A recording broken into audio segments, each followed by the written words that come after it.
He's Like that hat. he That's was a very the nice hat. 2020 NASCAR champion, number 9. Mhm. Chase Edwards. No, Chase Elliott, get it right. Oh, my bad. Chase He's Elliott. buddy. He broke his. I was after the second race after the first race of the year. He went skiing in freaking Colorado and broke his leg. So he's been Yeah. out for a little bit. I'm like, God damn, man, come on. Yeah. Yeah. Breaking legs in NASCAR, huh? Snowboarding, not even racing. Yeah, that's tough. It's like when your coach says, I don't want you going snowboarding. During the season, yeah. Kids, do not go snowboarding during the season. Please. Oh, coach, Please do coach not. finds out. Besides, you have no time at the college level to go snowboarding. Yeah. That happened to you remember Dan Estes, right? Yeah. From Laramie. He was quite a bit old, or well, I guess he was 4 years older than you, but he was in my brother's grade. And he went skiing during the season his junior year, and he was averaging like 26 a game at this point. Sliced his hand open, like cut all the tendons on his hand.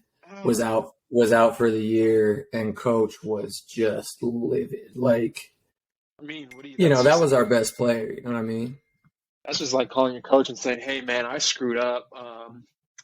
Yeah, I mean, I'm not in trouble, but you're not going to be happy with what happened." Yeah. You're not going to enjoy this conversation. Oh, man. Well, let's just get right into it. Let's get right into it. Welcome back, everyone. Episode 9. 9 episodes 9? already. Yes. Wow. I know, right? That's what I said when I was just typing it in. I was like, "Damn, this is episode 9 already." That's huge, man. Kitchen Hook podcast. Slowly gaining traction. Last night, it tripped me out last night because we both have access to the Twitter account, and I got a notification on my phone, and I went to it, and there was no more notification. I'm like, what happened here? I was responding to a nice little DM. Not going to say who it was, but you know who you are because you're now tuned in. Not tuned in. He's now tuned in. Oh, he's now tuned in. Yes, he is now tuned in. Yeah. Asking for the Instagram handle too. I was like, okay, we got a supporter. We name dropped him one time, and boom goes the dynamite. Absolutely. Got some interesting things to talk about today. Hills is gonna air it out. He's got some things on his chest he needs to let y'all know about. Not bird chest. And then still bird chest. And then we're going to talk about the NBA playoffs and that whole scene. Indeed. So, I mean, Hills, you might as well just take it away, man, since this one you kind of brought this one up. Yeah, man, we were talking about it before. Just, there's a few things I want to just talk about in this, stemming from this scenario that I talked about today. And I'm not going to bring up the scenario, but just understand something happened that I was told something that was very disheartening. And it's just a reminder that not everybody in the college game or just in the coaching game in general is in it for the players and for the kids, and for their experience and for them to grow and, all those types of things. They're in it for different reasons. So I just want to give an example of a coach that is that way. And we were the scenario we were talking about before, Bush, of, Coach Tang at K-State, was it Final Four or Elite Eight? Elite Eight. Elite Eight. Yeah, they got beat by FAU in the Elite Eight. But, one of his players decided to transfer. Masood, kind of I don't know if he was their 3 or their 4. I'm not sure where they played him, to be honest with you. But one of their shooters, kind of a guy that is definitely a role guy, but was a big part of their team and hit big shots in the tournament. Mm-hmm. But long story short, is he hit the portal. He decided he wanted to test the portal because what he wanted or what he saw his role being next year on Kansas State and what the coaching staff saw his role being didn't necessarily match up. And the coach was honest with him about that. The player was honest with from his perspective about it. And long story short is the coach, Coach Tang just basically said, we had a very honest conversation together, and the last thing we want is for him not to have a place to play or for him not to have a great experience basically his senior year. We want him to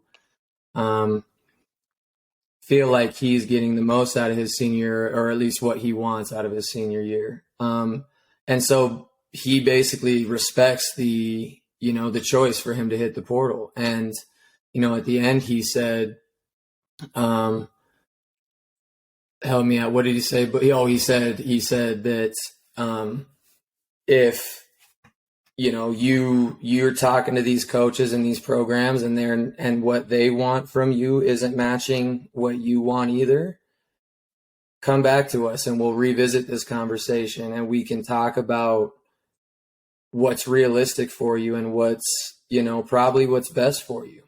And it was just an example to me of a guy that, although his player decided to hit the portal and to leave their program, he still was looking out for what that kid needed and what that kid wanted. And that's all just to say that there are a lot of coaches out there that say they are about that and say that they want what's best for the kids, but when it comes down to it, that's not always the case. But yeah, man, that's just something I had to get off my chest and give a good example of it. Like, I hope, if you follow me on Twitter, you decide to follow me on Twitter, I retweeted it.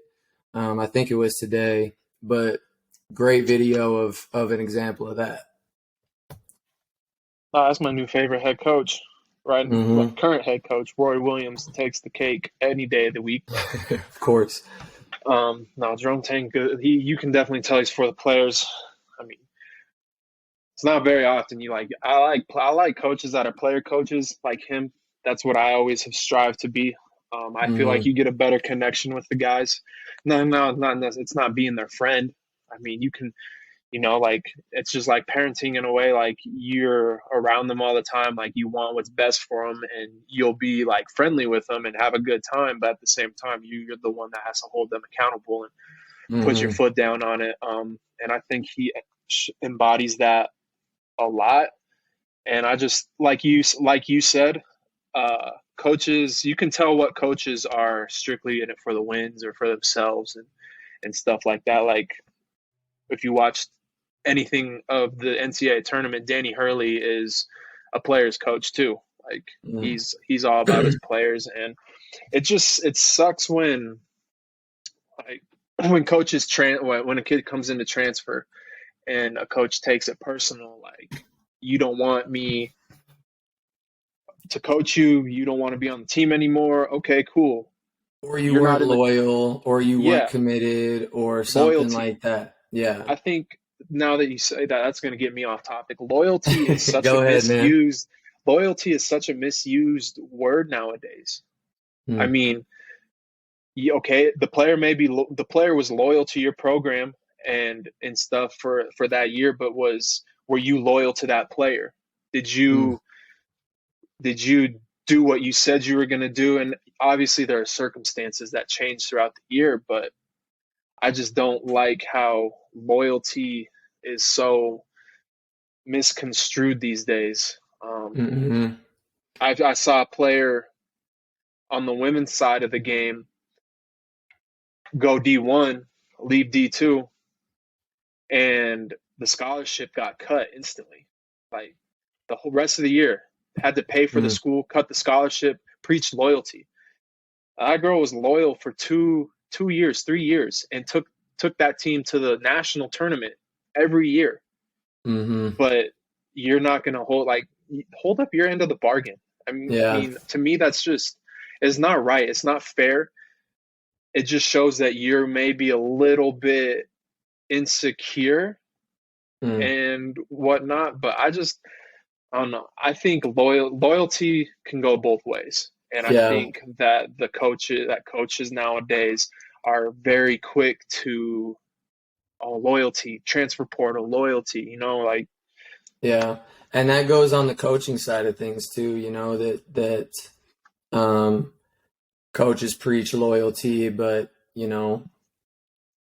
the assistant can get dropped in a second. The assistant can get absolutely, and that's not to say that the coach is always wrong or that there aren't sour transfer stories and like, oh yeah, man, like we did not see that one coming. That's not to say that that doesn't happen.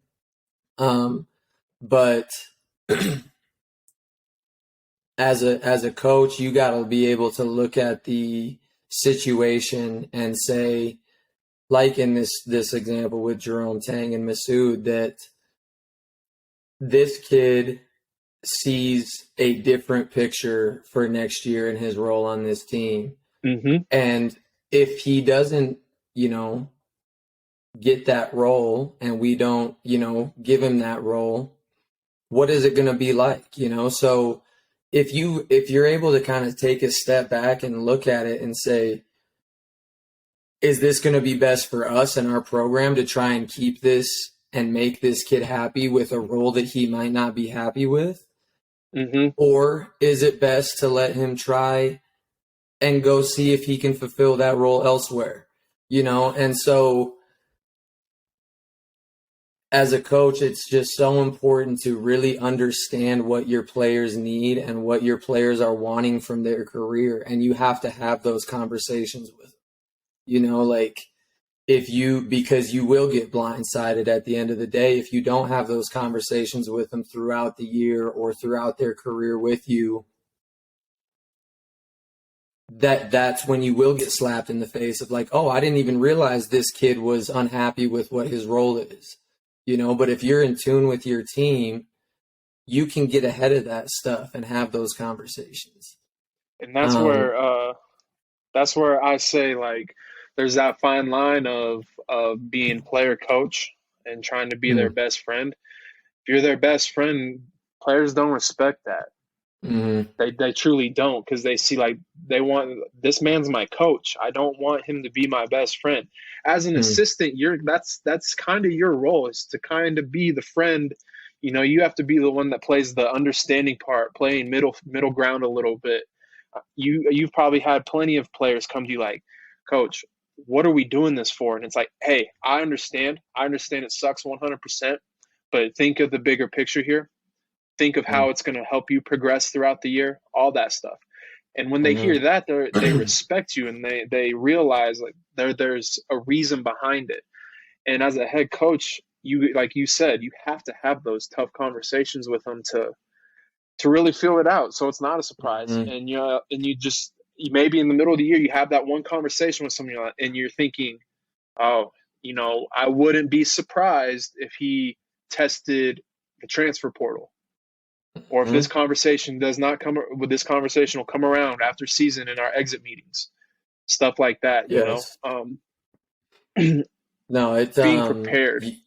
yeah, you brought it up, and not specifically, but to me that it all comes down to the relationship you have with your players, and that is the climate of today's coaching, if you ask me, and what players respond to best, in my opinion. Like everybody's got their own opinion, but to me, I've found that if you have a genuine relationship with your players, they respond to that. And it's not what you said in to your point of being their friend and talking to them about, going to the bar or whatever. Like, that's a given, that there's that line of a player coach, that there's expectations there.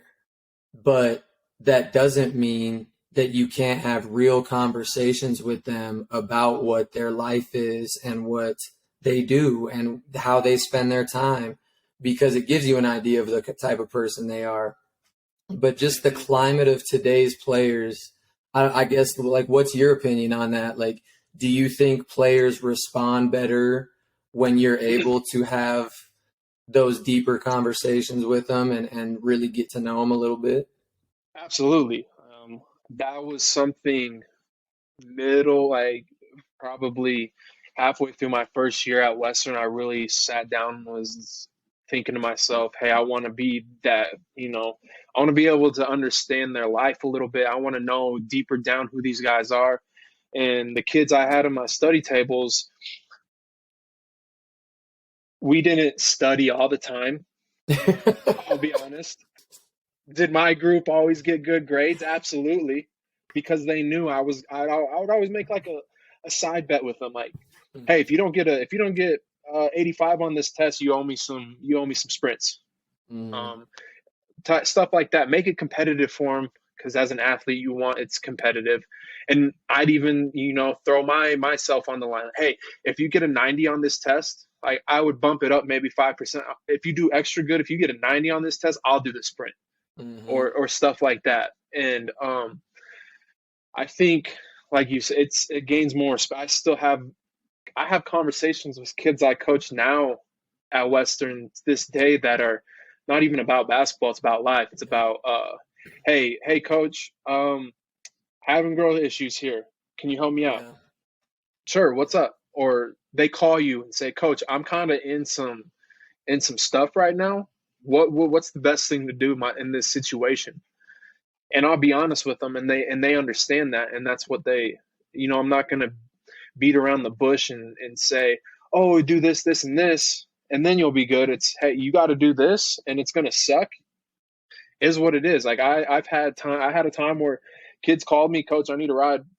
All right, where you at? Yeah. Got in trouble. Where you at?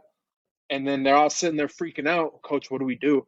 I said, well, on Monday morning, you're going to call coach, and or tomorrow morning, you're going to call coach, and just straight up just I would much rather find out the next morning from my players if something bad happened, rather than Monday morning, I get to school and I look at my emails and I see something maybe from the police department or administration saying, hey, so-and-so did this, and it's a surprise. And you get that email. It's like, yeah, I knew this. I already know how I'm going to handle it. Business is already taken care of. Let's move on. You know what I mean? And you do, but like to your point, it's not that you slough it off and you don't deal with it. It's that you make sure that they're good in that moment, Absolutely. And it's like, what's most important here? Is it them misbehaving and doing something they shouldn't be doing, or is it getting their situation figured out right now, getting them to a spot where they're all good, and then figuring it out from there? Absolutely. But to your point, like I want my players that I've coached to invite me to their wedding, or to tell me, just to tell me they're getting married, like, Coach, I'm getting married, or, whatever it is. I want that relationship to be something that they share important milestones in their life with me, because I'm important to them and they're important to me. And that's like, to me, that's what gets the results on the court, is if they know you got their back outside, and when life really hits, that they're going to play hard for you on the floor. So I think sometimes it's easy as a coach to get lost in the sauce of, what sets do I run? What offense do we run? What ball screen defense do we have? But it's important, especially when you're,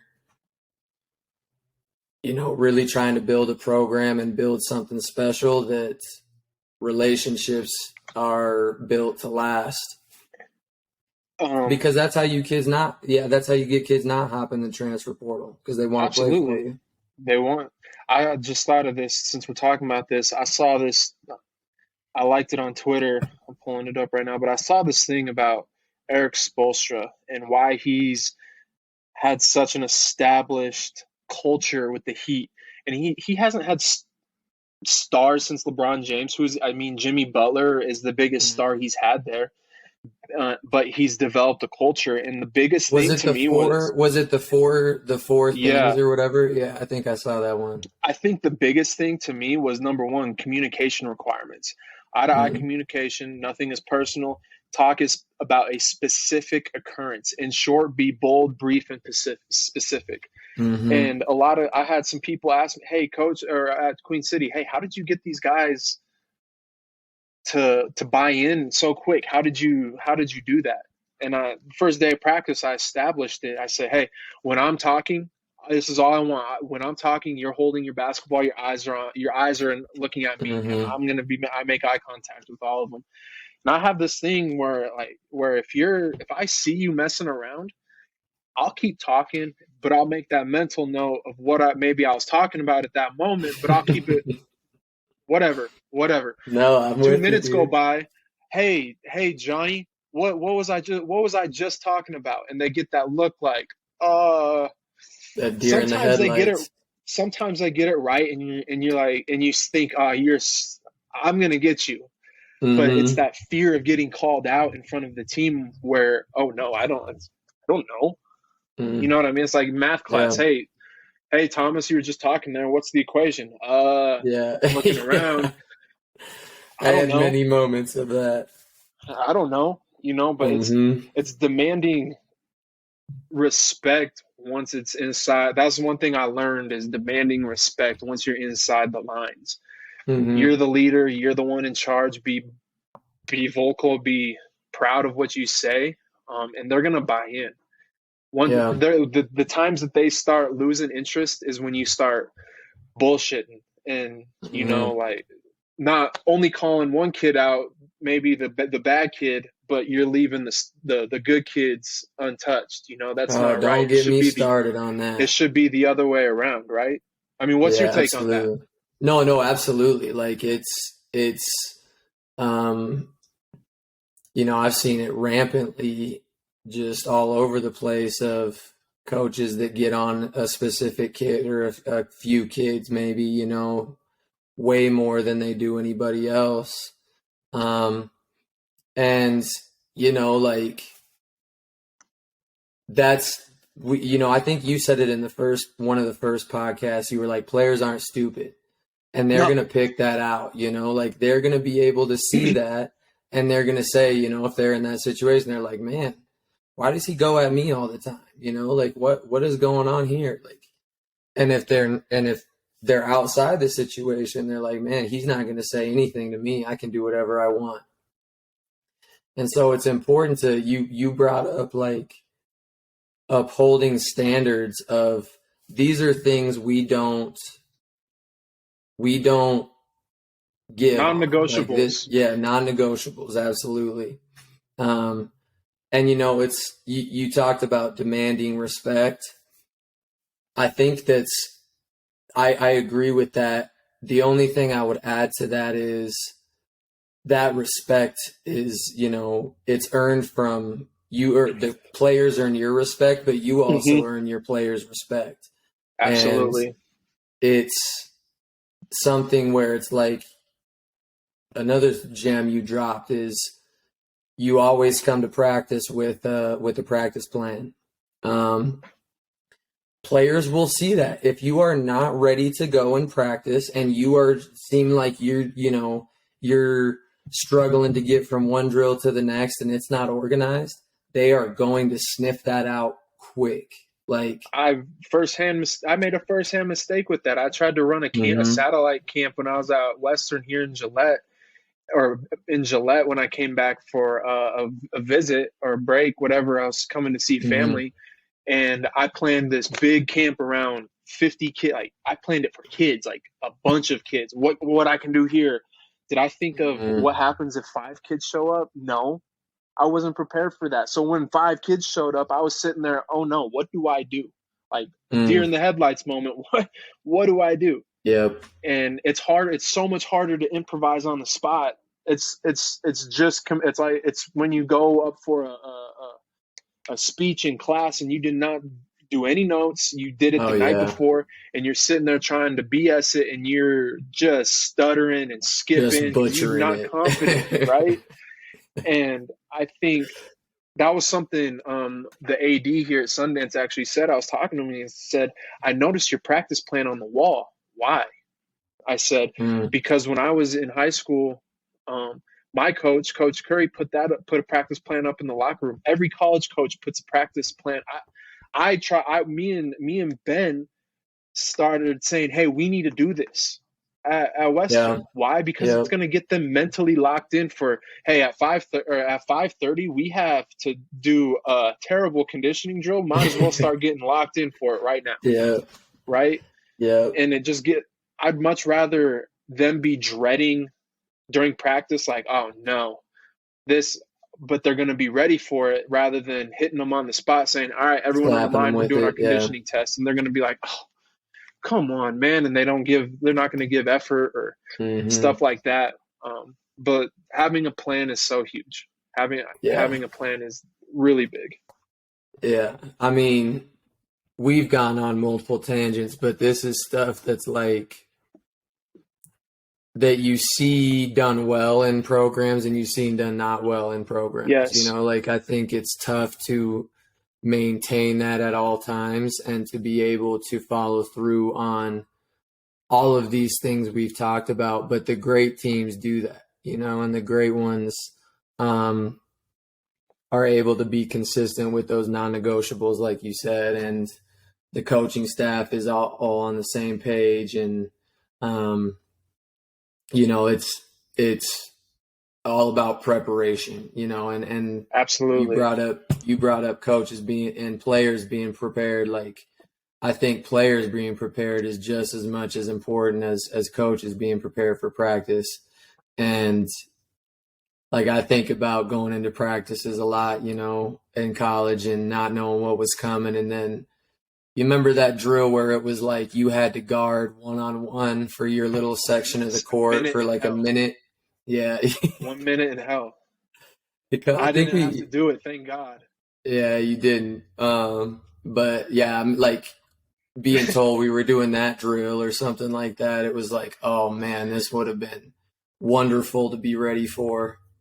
I remember being the bearer of bad news in that locker room. I come to the locker room real quick. Get that practice plan. All right, need to go to the locker room. Bush, what are we doing? Everyone just huddling over me, like huddling around real quick at 5:30. Damn. Yeah, that's what we gotta do. Oh, but you're ready. You know what I mean? You're ready for it. So basically, long story short, future coaches that are watching this, I want to get into the coaching world. Be prepared and establish your non-negotiables. Now, does your non-negotiables have to be a list of 10 things? No. Start with 3 things. Start small. Yeah, absolutely. And then your players are going to naturally adapt into what their own non-negotiables are for each other, right? Like, my biggest thing was eye contact, talk, and effort. If we can do those 3 things, everything else is going to be fine. Yeah, and it's important to stand by those, and just to, like, if you decide on some non-negotiables, that's not something you're like, hey, actually, we're going to do these non-negotiables. It's like, that's something you need to think about before you get into it, before you get into the game and before you get into practices or coaching your team or whatever. Establish your non-negotiables and establish them day one. And stand 10 toes on it, right? I'm sure you've gone through the same thing when you first got into coaching. Holding another kid accountable in practice is pretty damn uncomfortable, right? It really is for your first couple times. It's super uncomfortable because it's your first time having to do it, really getting on a kid, I guess your age-ish, because at the college level, we're still young enough that those kids are pretty decently close to how old we are. I mean, now we're starting to become old heads and separate ourselves. Yeah. But you know what I remember my very first practice, Shafe looked at me like, come on, coach them, and I'm sitting there, Yeah. hey man, I don't Hey, know, I'm learning. man. I'm learning. I'm learning. I'll be good. You know what I mean? Trying to figure this out. But I think that's the bit. It's gonna be uncomfortable, but that's the thing about being great in basketball is you have to be. That's one thing I always preach to kids. Is I learned this one from Ben. Be uncomfortable. Be comfortable being uncomfortable. Absolutely. If you can do that, you can handle anything. Absolutely. Yeah. And putting your players in uncomfortable situations so they learn how to deal with it. You know, like Absolutely, yeah. you run into kids that you can tell they've never been in many uncomfortable situations, or Nope.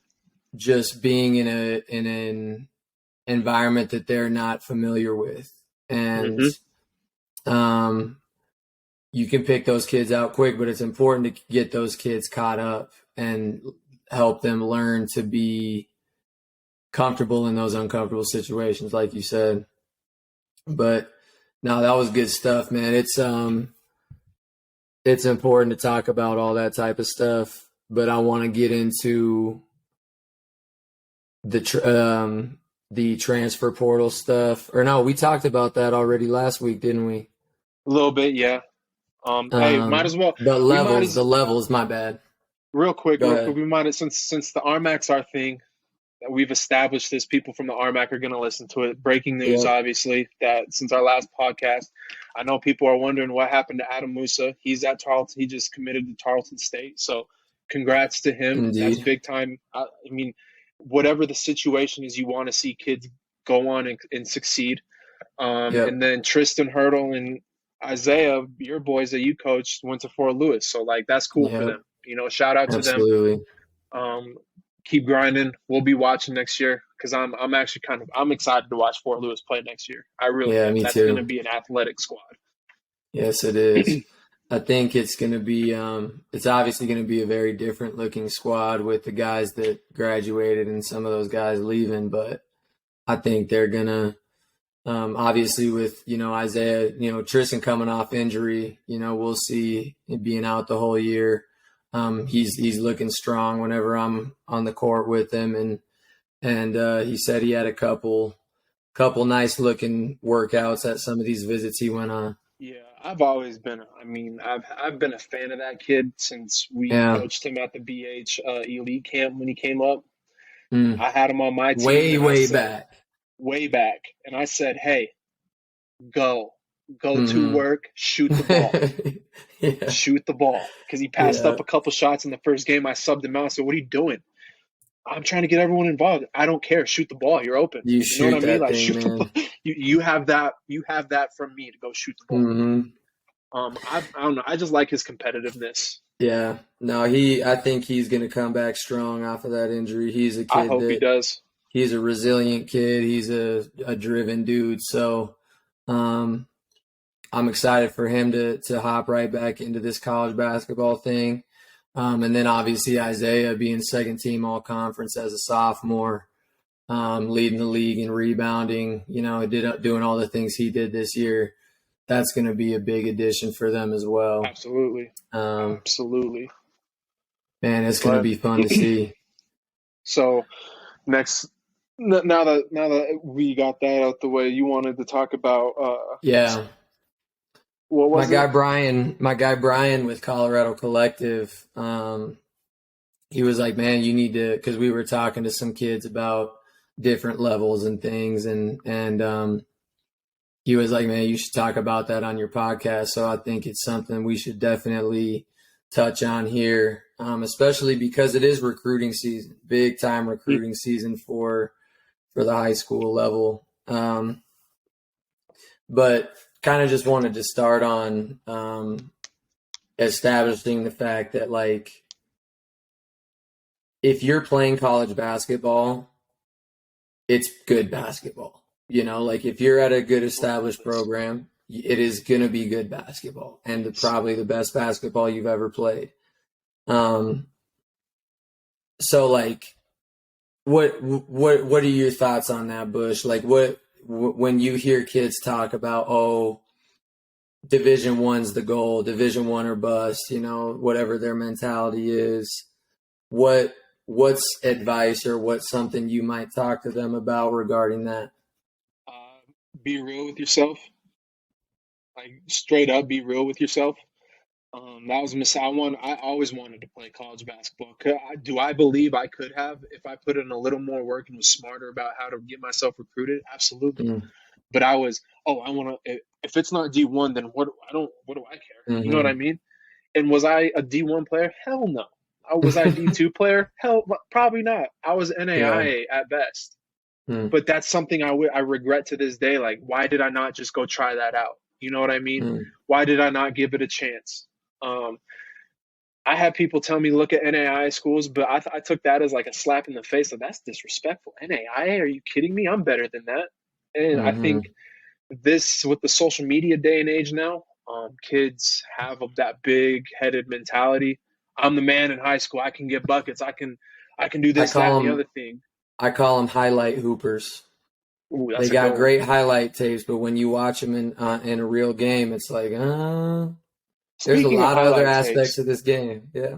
speaking of that, why I think we're ruining youth basketball with these fourth and fifth graders getting highlight tapes and saying, "Oh, he's the next of his class."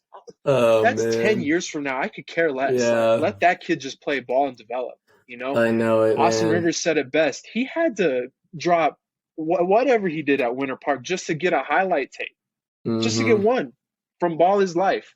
That was the Yep. biggest thing. If you could get on a Ball Is Life mixtape, you were that dude. You were legit, yeah. Absolutely. If Ball is Life was coming to your games, you knew you were top five or Filth. something. But no, I think like back to your point, I think kids just have this false reality of, oh, I can go D1, I'm good. But check out the Mm-hmm. D2 schools that are calling you. Those are the schools that want you. Those D1, like Matthew said it perfectly on that podcast on 2 episodes ago. Yeah. D1s are what, 7 minutes a game to sit the bench and go do all the D1 stuff. I mean, if that's really Mm-hmm. what you want to do, go be my guest, do it, because you never Yeah. know. Odds may play out in your favor. But Yeah. 95% of the time, if you're that person, it's not going to play. Where do they end up? I've seen plenty of kids go to the D1 level that have ended up back down at the D2 level in the RMAC Mm-hmm. and was a star because that's where they should have been. You Yep. know, so Yeah. that's my take on that. Really, I think a few things you said. The one that comes to mind for the most part is, you know, kids will have the mentality of that D1 or bust, but they've never been to a D2 game or they've never watched a junior college game. And I remember, like, kid, just what you said. I was the best player at my high school, da da da, whatever else. Like, got to the JUCO level because I was hardly recruited at all. Really, if any. Went to some elite camps and ended up landing at Sheridan. And, when I would go back home, kids would ask me, "Oh, why aren't you playing? Like, I thought you were good, da da da da da, like this and that." And I would just say to them, "Come to a game. Like, just step in the gym when we're playing one time and you will see why I'm not playing right now, because I'm not good enough to play right now." I was not ready, like, especially when I first stepped into college basketball, I was at that level, I was not ready for that level. And so it's not that I wasn't ever going to be ready, because obviously I ended up playing and having a solid kind of second half of my sophomore year. But when I stepped into the gym as a college freshman, I was not ready to step on the floor in a game. Like, no chance. But that's something to another point you said is being real with myself. Like, that was the first chance I really had to be real with myself. Cause I remember I walked out of that first open gym at Sheridan and I wanted to walk into Coach Smiley's office and be like, "Why do you have me on this team? Like, I don't belong on this team." Like, why? So it was such an eye-opening experience for me, because I was one of those kids that had never seen a JUCO game. I had never seen a Division II game. And my only perception of college basketball was the Wyoming Cowboy games and the games I watched on TV.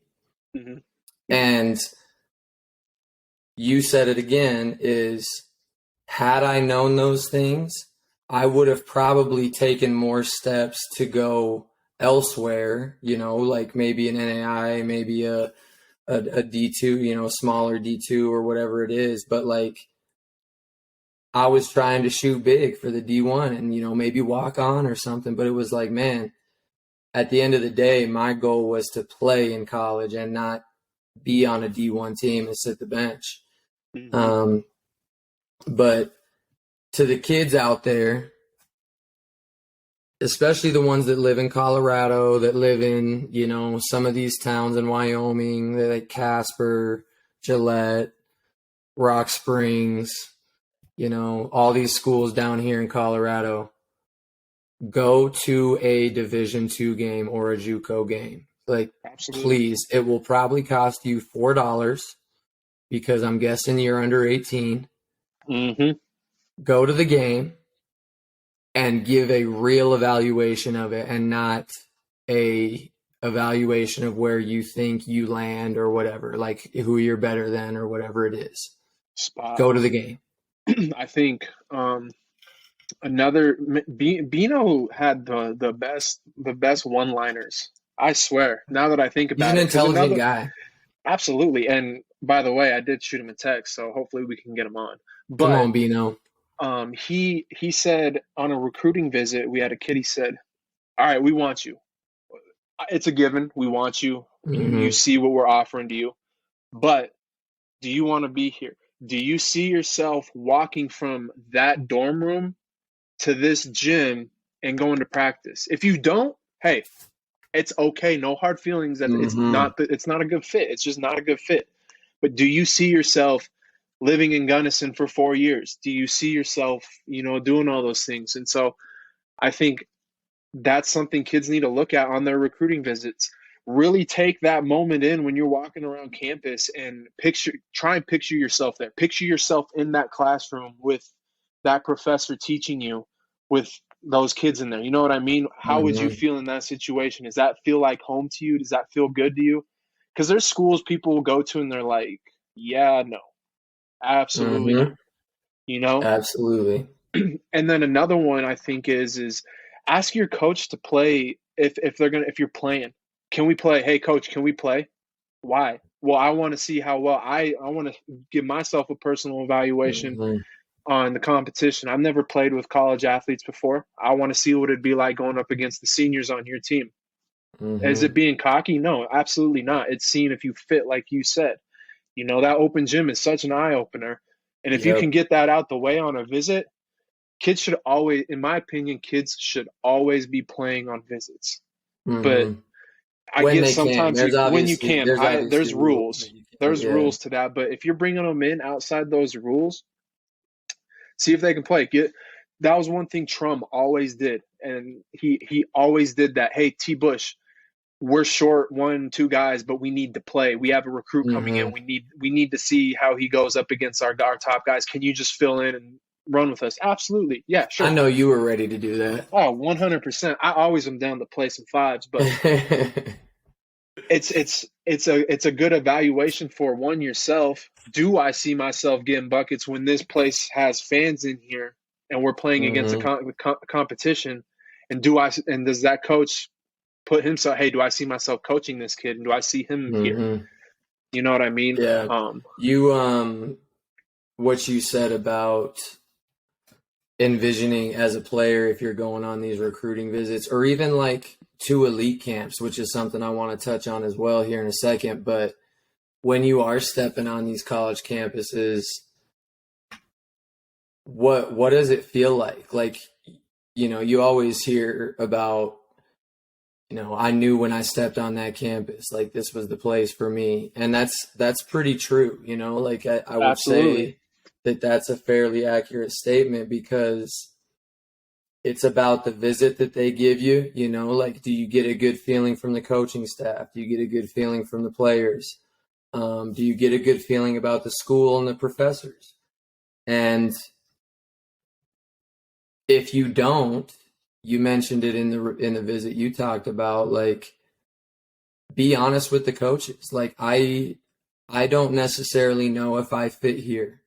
And if you Hmm. really feel that way and the coaching staff knows that, no one's wasting each other's time because we No. know as college coaches, we would rather hear that and, take that little stab in the chest, you know, and wear it than waste our time and be told like, oh yeah, like, I'll make my decision here soon when you really have no intention of coming there. Be real with that staff because you saved yourself and them so much time. I've seen we've lost a plan B before when plan A went to hell the last week, Hmm. because we were waiting for so long. Like, hey, what are you doing? What are you doing? What are you doing? We need to know, what are you doing? We have to make Yeah, a decision because we have other kids in line. Like, we are not afraid to sign this other kid, but we have to. great We point. want to honor your decision, but can we speed it up? It's That's a great respectful point. on both sides. You know what I mean? Yeah, I and had something I wanted to say, but go ahead. I'll think before of it. before you do that, it's important to understand as well, scholarship offers, they have an expiration date sometimes, like with Yeah. some programs. And there are coaches that will be like, look, we need to know by this day or by this, the 1st of July or whatever it might be. Um, but that's because that a lot of times they can't wait. And so it just goes back to what we were saying of if you don't feel good about that scholarship offer or you don't feel good about where you would be stepping into that team, cut it, cut the crap, stop entertaining it, and just tell them that because you, at the same point where you said you as a staff got screwed over, the kid can get screwed over if they wait too long too, Yes. because they're going to wait out for that offer that they're waiting for and it doesn't come, and then the other offers that they had, they're gone, their scholarships aren't available Absolutely. anymore. So that's Absolutely. that's a huge thing. Um, that was well. Ask questions on your recruiting visit. We always Mm. we at the very. I don't know if you guys would do this too on visits, but at the very end of the presentation, after we're done talking about what we envision with them, all that stuff, we always opened it up. Hey, what questions do you have for me, for us as a staff? Yep. And that's something I always take from Shafe is because he gave them an opportunity to be real with us. Ask a real Hmm. question. Don't ask, what do you see for minutes? What do you see for that? Don't ask that question. And real quick, you really can pick out the kids that have genuinely thought about their visit and Absolutely. have genuinely taken in what that visit was all about. But anyway, yeah, go ahead. Absolutely. No, 100% with what you're saying. And I think so we had a kid that walked on during COVID, the COVID year, so we couldn't really do visits. It was over the phone. I remember I called him, said, hey, uh, DC, what's up? He was all set on what he wanted to come to Western. That was what his mind was made up. He was set on Hmm. walking on there, which I mean, we needed it. So hey, I love that from a kid that's they know their role. And he was such a great kid and part of that team that Hmm. because he understood that part of it. But I told him, I said, hey, when you call Coach Schaefer, he's gonna want you to ask questions. So before you call him, Hmm. really sit there and think, do you envision yourself in Gunnison? One, what kind of questions am I going to ask this man? But they need to be thoughtful questions. They can't just be Hmm. your question that you picked off the apple tree that's generic. You know Yeah. what I mean? Like, I Yeah. just that we can sniff that out. Like you said, it shows us if they've really thought about their whole visit. You know, Hmm. hey coach, what's the win? Being in Gunnison, what times can I? What's visitation like with family during season? Hmm. How can we do that? Because sometimes you get kids that are from. We have a kid from Wisconsin, so that's harder for him than the kid that's in Denver that could go home every weekend, right? Hmm. So he needs to. We need to know. Hey, family's important for this kid. How often is he going to want to go home and do Hmm. that kind of thing, even though he lives super far away? Those are real Yep. questions, you know what I mean? Because it's bigger than basketball because you're trying to do more than just make a basketball player. You're trying to Yeah. create a man, but like be thoughtful with your questions, I guess is my point. And yeah, 100%. And your coaches need to understand as well, players are making a huge decision and probably one of the biggest decisions in their life at that point of where to attend Absolutely. college and to play in your program. And so that can't be taken lightly on the coaching side either. No. But at the same time, coaches can tell if the players are serious about it as well. But sometimes there are those kids where it's like, man, I really cannot tell if he wants to come here. And a lot of times it's those ones that they don't ask the questions and they don't, verbalize much on their visit or whatever it might be. And it's tough to get a read on those ones. So all that is to say, Bush is spot on by saying, like, whether that's your lane or not, whether you're kind of an introvert or whatever, like, you need to show interest in the questions you ask and the things you talk about on your visit with these coaches and at these schools, because it shows if you do or not. Mm-hmm. One thing I want to touch on too is elite camps. We talked about it. We mentioned it briefly, but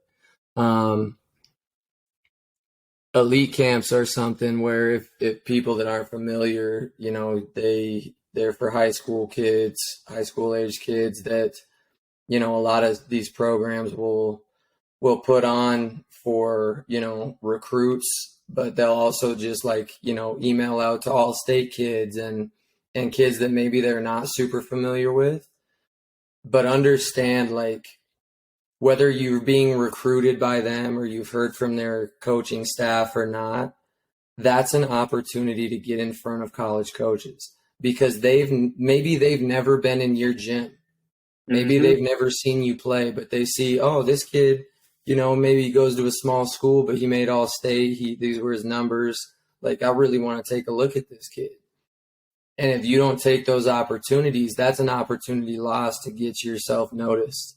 Because as we both know, the coaching world is a very small world and word can travel fast because that school might not have a spot for you, but their buddy over at this school might. And they'll tell them about it quickly. And so taking those opportunities to get your butt in front of college coaches can't be taken lightly because they don't come around. Like, you're not going to get invited to 35 elite camps. You might get invited to 3 of them. So take those opportunities to get in front of those coaches and show them what you can do. That just brought me. Okay, I just thought of this too. And it's something that probably needs to be said, but parents on recruiting trips, take a step back. Take a step back. Boom! Yes. It's not your It's decision. not your visit. It's your kid's visit.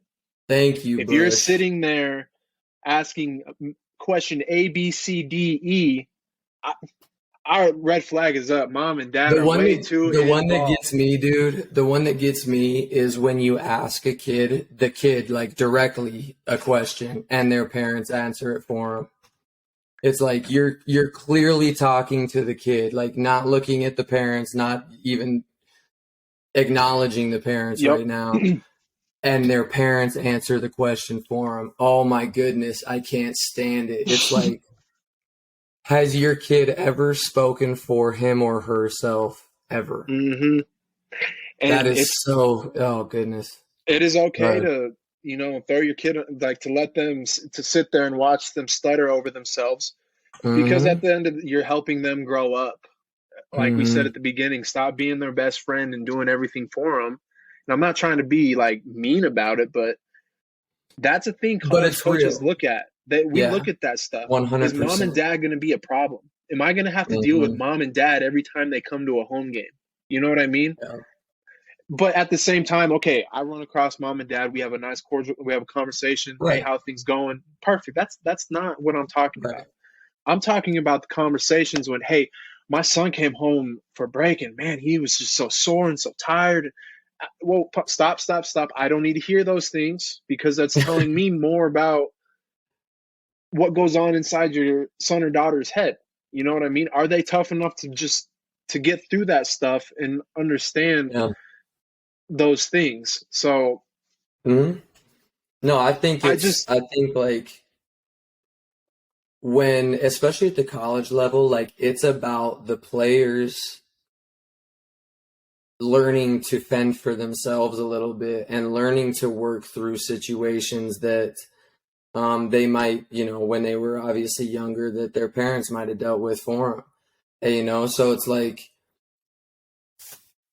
the parents can do a huge, huge service to their kid, not by neglecting and not, guiding their kid at all, mhm, but in a sense, turning them over to their coaches and to themselves a little bit and allowing them to navigate some things by themselves, because us as coaches will see that if everything's done for them, like even at the college, for their schooling or for their bills or whatever it is, like if their parents handle all of those things, it tells us as coaches, like when he has to deal with something basketball wise, is he going to go to mommy and daddy, or what, or is he going to deal with it himself? And so like understanding where those opportunities are, like, yeah, my son or my daughter needs help. They need some guidance here. Obviously, that's something you do as a parent. Never going to discourage that. But finding those opportunities to say, I'm going to let him or her work through this. I'm going to let them figure this out, and not putting your own thoughts or your own perspective in there, but letting them get their perspective out and work through that with them, not for mhm, them. mhm. You I know? I agree 100%. I think you're from the high school at the high school level. It's boys and girls basketball, right? For a reason. Mm-hmm. You're not. You're still growing up. You're still maturing. In college, it's men's and women's. You're learning how to become a man. You're Yes, learning how to indeed. become a woman and independent of yourself. Because Yes, you're not going to sir. have mom and dad there on Friday night when you need your bills paid. Figure it Mm-hmm. out, buddy. Figure it out. Mm-hmm. But Yep. what I was gonna say is stop being like a hover parent at these AAU. When coaches come watch these kids play, if I'm seeing your kid constantly looking to the stands after he messes up, she messes up, misses a shot, things are going Good wrong. point. Okay, what are we doing here? Why aren't you talking to your coach about this stuff? Mom and Mm. dad can't help you. And I think that was one thing that I am forever grateful for my parents. I came home one time my sophomore year and I complained. So no, what it, and I think you've told me this story. this lesson was taught to me way before when I was younger too, because my dad was just being taught by my dad because he coached me and stuff, and that's Yeah. besides the point. But I came home and complained. I said I, I should have that he made JV team and I'm still on. So what? Like, why is this? I'm Mm-hmm. complaining to them, and my mom goes, "Stop! I'm not your coach. I'm not there at practice. Go talk to Coach Hinshaw. Go talk to Coach Curry."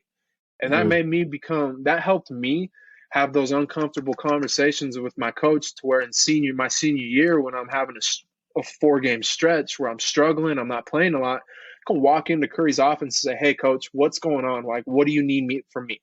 I'm Yep. struggling right now. What do we need to do to get me back on the court?" Have that's also becoming a man or a woman and growing up and a little bit maturing, because you're going to have those grown conversations in coach's office when the Mm-hmm. doors close and you're sitting there like, damn, what is he is about to light me up. You know what I mean? Right. And it shows that you're willing to have those tough conversations to try and help yourself and help the team, because I think it's also important to, as players, to approach those conversations as not how I can score more points or how I can play the entire game, but what do I need to do to get on the floor and help us win? Like Yes. if you word it, or your perspective is that direction, that coach is going to be a lot more receptive to it than, coach, how do I play more? Coach, like, how do I get more shots in the game? Like, yes, obviously everybody wants those things, but you got to understand the coach isn't just thinking about you or thinking about this player. The coach's job is to figure out what team is best to put on the floor to win. And Yep. so if you can word it and see it from that perspective of like, I want to help this team be better and to win, what do I need to do that? That Uh-huh. coach is going to hear you out way, way more than if you word it of, get me on the court more. Like, get me, I Absolutely. need more minutes. Absolutely. And You know, like you just said gold right there. If you this just gonna we're gonna this is gonna be a full circle moment for this episode. I How at the was just about beginning to say that, dude. we were talking about this. When you're getting recruited, you're the best player on your team. But you know who else is getting recruited? The best player on every single high school team in America, Mm-hmm. right? So you're gonna be on a team. You know how many guys on that UConn team were their leading score? Dude, from the 7'2" freshman averaged 30 and 20 his Yeah, senior year, that's and he stupid, scored dude. 4 points in the national championship game. But he played his role. He blocked shots. He got rebounds. Mm-hmm. He was a factor around the rim. Does it show up in the stat sheet? No. Who cares?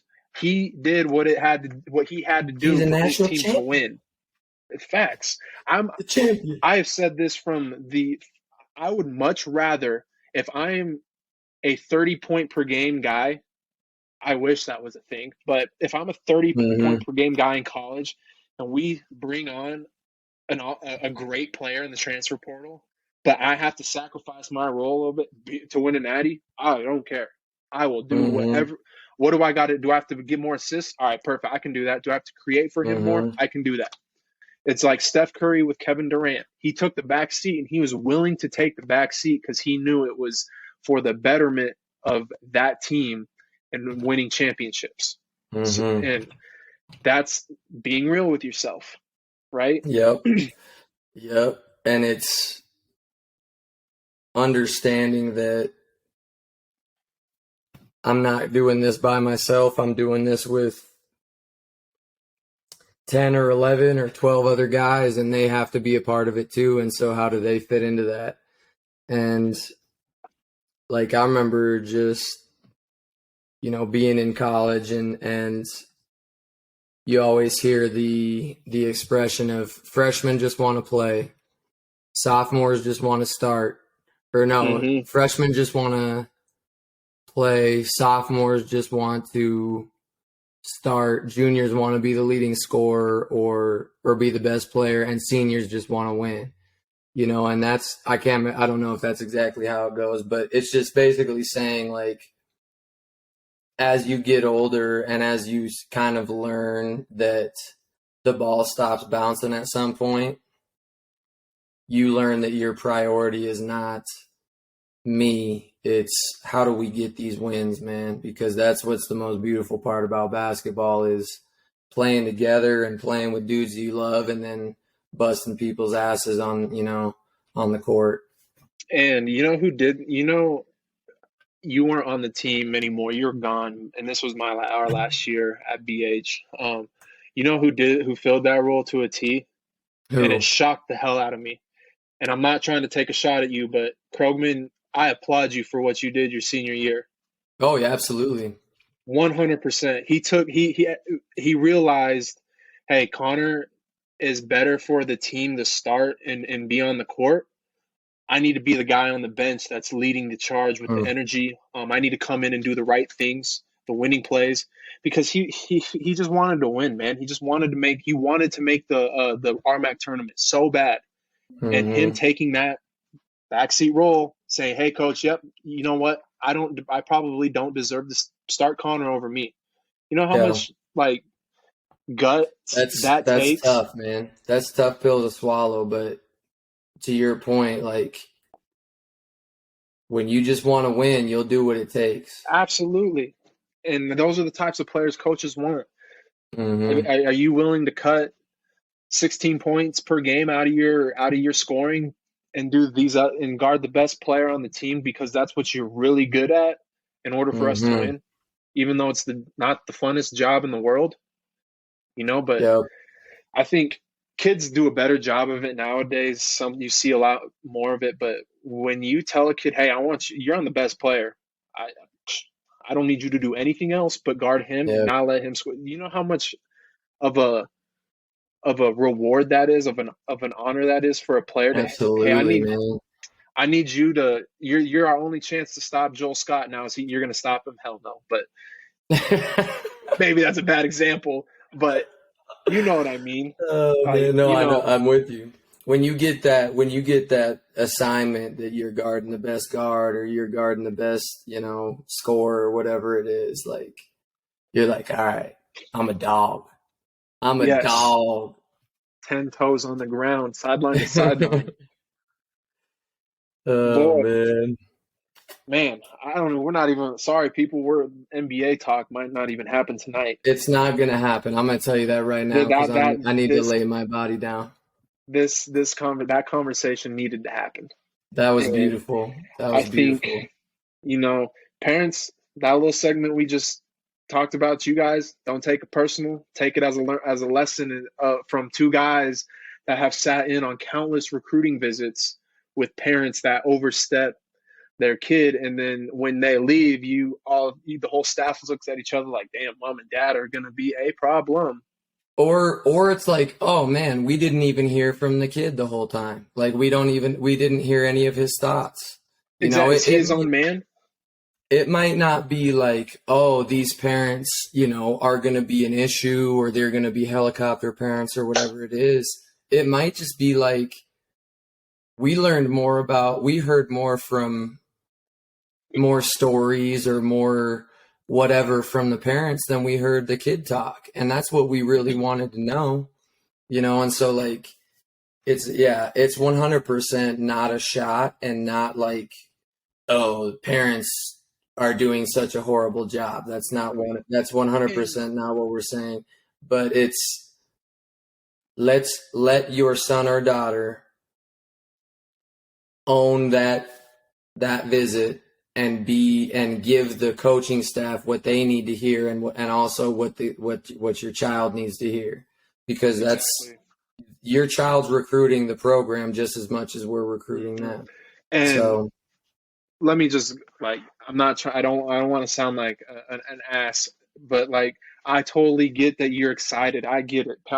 Yep. I have kids and they're getting recruited. You know how excited I'm going to be on that first recruiting visit. Ooh, here we go. Juiced up. Right?